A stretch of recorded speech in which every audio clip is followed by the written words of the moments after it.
einfach so leicht, dass man ETs vermenschlicht, aber sie sind's nicht. Und das hoffe ich, dass das in jedem von euch ankommt, weil ich bin zuversichtlich, dass wir sehr bald in Kontakt kommen mit ETs.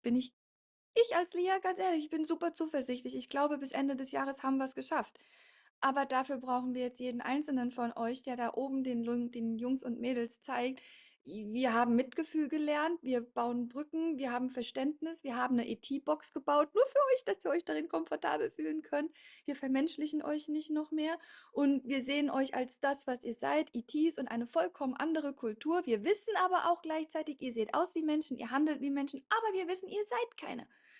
Und das hoffe ich zu etablieren und zu archivieren in diesem Kurs. Eine super wichtige Arbeit, die ihr machen könnt, ist Selbstreflexion.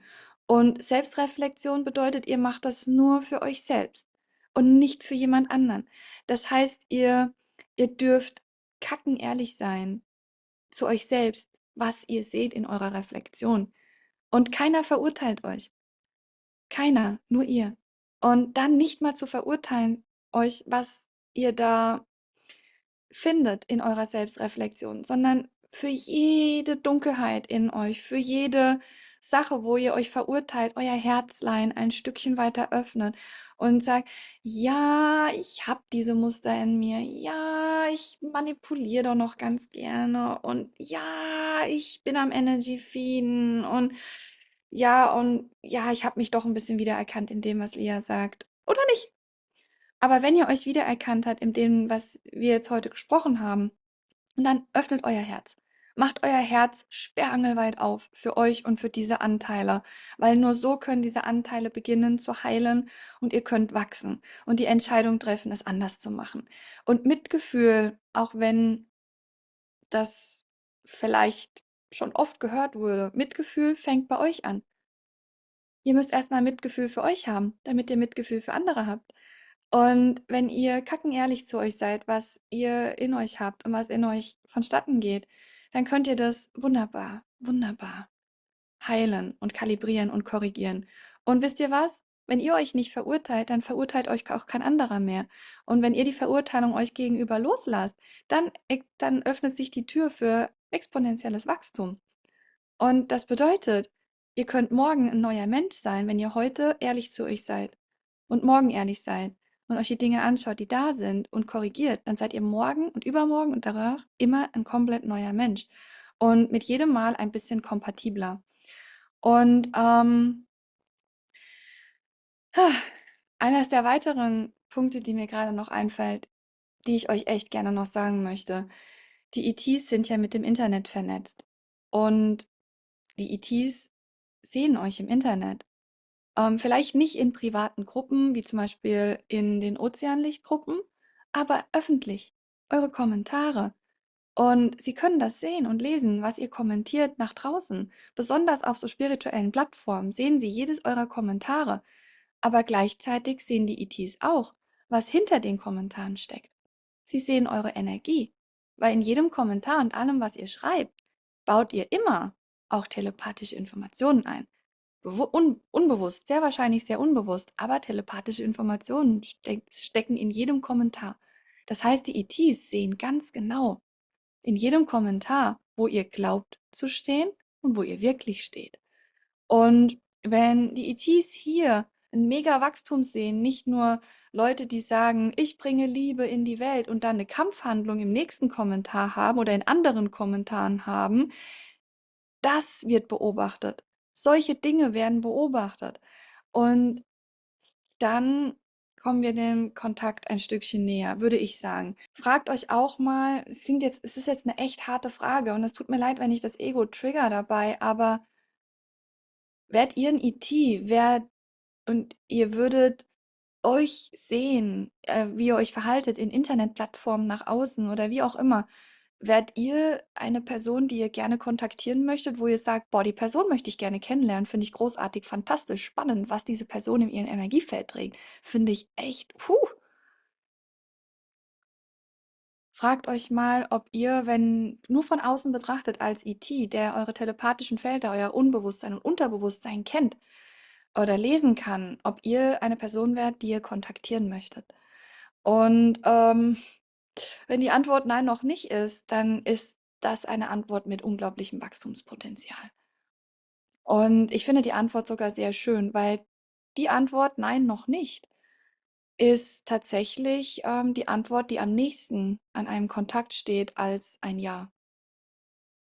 Und das klingt jetzt sehr hart, aber einfach mal fühlen. Weil jemand, der sagt, ich bin noch nicht ganz ready und ich glaube, ich wäre jetzt nicht die Person, die ich als erstes kontaktieren würde, dann ist das eine gesunde Reflexion. Und das braucht es für den Kontakt mit ETs.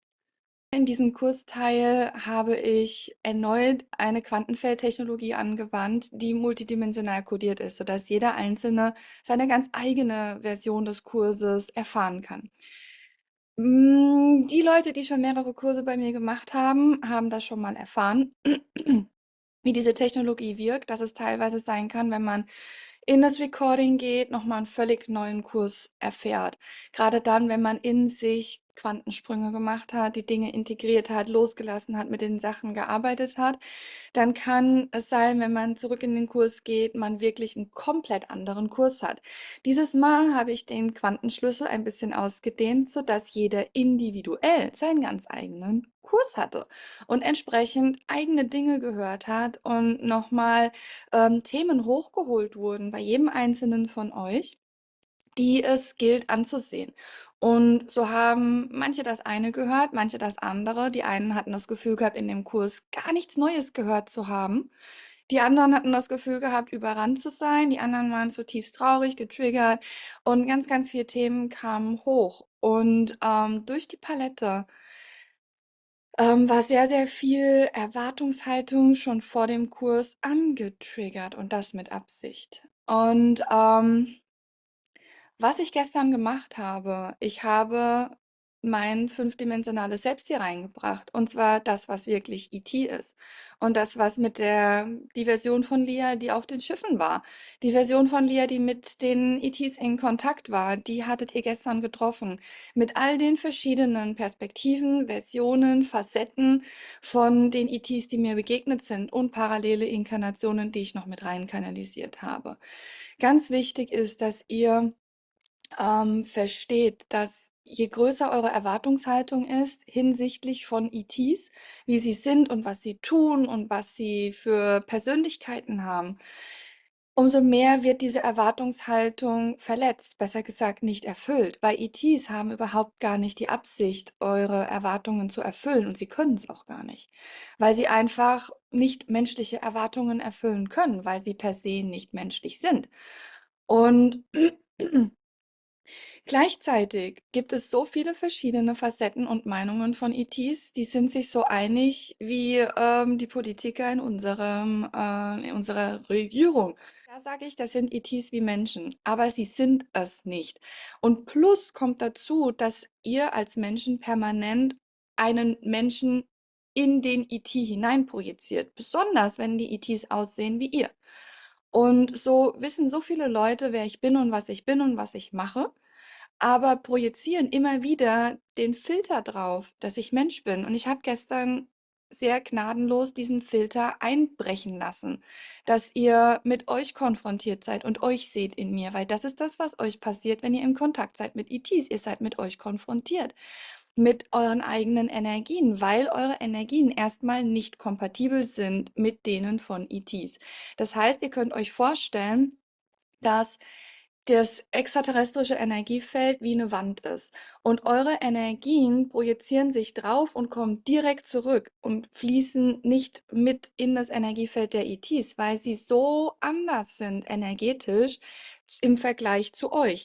Bei einem Menschen ist es so, dass aufgrund von Mitgefühl und gleichen Ideen und Konzepten die eigene Energie so ein bisschen durchsickert und in dem anderen zurückreflektiert wird in Vermischung mit der Persönlichkeit eines Menschen.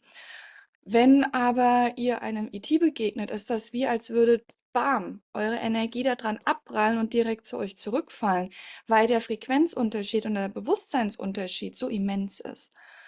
Und das bedeutet, dass ihr komplett mit eurer eigenen Welt konfrontiert seid. Und das ist das, was ich gestern gemacht habe. Projekt Kontakt. Wie habt ihr euch gefühlt? Was kam in euch hoch? Und alles, was hochgekommen ist in euch, sagt so viel aus über eure Ideen und Konzepte. Und das meine ich nicht böse, sondern das meine ich als Hinweis, weil in dem Moment, wenn man weiß, dass es die eigenen Ideen und Konzepte sind, die zurückreflektiert werden, wie zum Beispiel, man hat das Gefühl, dass manipuliert wird, dann ist noch Manipulation in einem, aber auch hier gibt es keine Schuld und keinen Grund, sauer zu sein oder traurig oder böse zu sein mit irgendjemandem, weil ihr seid in einer Umgebung aufgewachsen, in der Manipulation an der Tagesordnung ist, von dem, was man isst, von dem, was man trinkt, über das, was man lernt in der Schule und wie man miteinander umgeht. Und das wird auch getriggert, wirklich in der Tiefe Ideen und Konzepte. Und hier ist es sinnvoll, eine gewisse Distanz in sich zu entwickeln zu seinen eigenen Ideen und Konzepten, um das auszuhalten. Natürlich, irgendwann wird diese Funktion nicht mehr notwendig sein und wirklich abgestellt werden. Aber ich kann euch nicht sagen, wann das stattfindet. Aber ich kann euch sagen, dass ihr das in der Hand habt. Und stellt euch vor, was passiert, wenn all die Menschen, die wach sind und die Starseeds und die Hybride anfangen, die Luna-Matrix für sich abzustellen. Sie haben so einen starken Effekt auf das kollektive Unterbewusstsein, dass die Matrix in sich kollabiert und fällt. Und das ist das, was ich jetzt sehe in dem Moment, was passiert. Auf einmal kommen all die Sachen nach oben. Freie Energie, immer mehr Leute teilen freie Energie, Multiwellen-Oszillatoren, Lakowski-Antennen. Immer mehr wird geteilt über die eigentliche Geschichte, immer mehr kommt raus. Die ganzen Secret Societies, die Untergrundorganisationen kommen an die Tagesoberfläche. Es werden Leute gefangen genommen, es werden Anhörungen gemacht. Das ist euer Verdienst. Ihr lasst die Matrix fallen. So fällt die Matrix, one step at a time. Und wenn ihr in euch so viel an Ideen und Konzepten loslasst und transformiert, dass die Luna-Matrix kollabiert in eurer Realität und dann in den Realitäten von anderen. Und besonders in denen, die sowieso leer sind, in den leeren Hüllen, in den Biocomputern, Biosuits. Weil ihr bespielt die Biosuits, ihr bespielt das kollektive Bewusstsein und Unterbewusstsein. Ihr habt alles in der Hand, permanent. Und das wollen die Föderationen sehen. Dass die Menschen nicht mehr als Opfer dastehen, dass die Menschen sich nicht mehr als Opfer sehen, sondern souverän seid. Dass ihr nicht mehr euch in eure Höhlen zurückzieht und jammert über die Welt, die so ist, wie sie ist, sondern beginnt, sie zu formen, wie sie sein sollte, durch eure Taten, durch eure Entscheidungen. Ich lade euch nicht ein, missionieren zu gehen und zu anderen Leuten zu sagen, wie die Welt eigentlich ist und dass sie falsch liegen. Das ist nicht, das ist ich euch bitte, sondern fangt bei euch an, die Welt mit anderen Augen zu sehen, anders zu handeln. Und das ist das, wo ich gestern gesagt habe oder wo einer aus dem Chat gesagt hat, Luftschlösser, spirituelle Luftschlösser, damit aufhören, sondern wirklich bewusst sein, was ihr aussendet, bewusst sein, was ihr tut.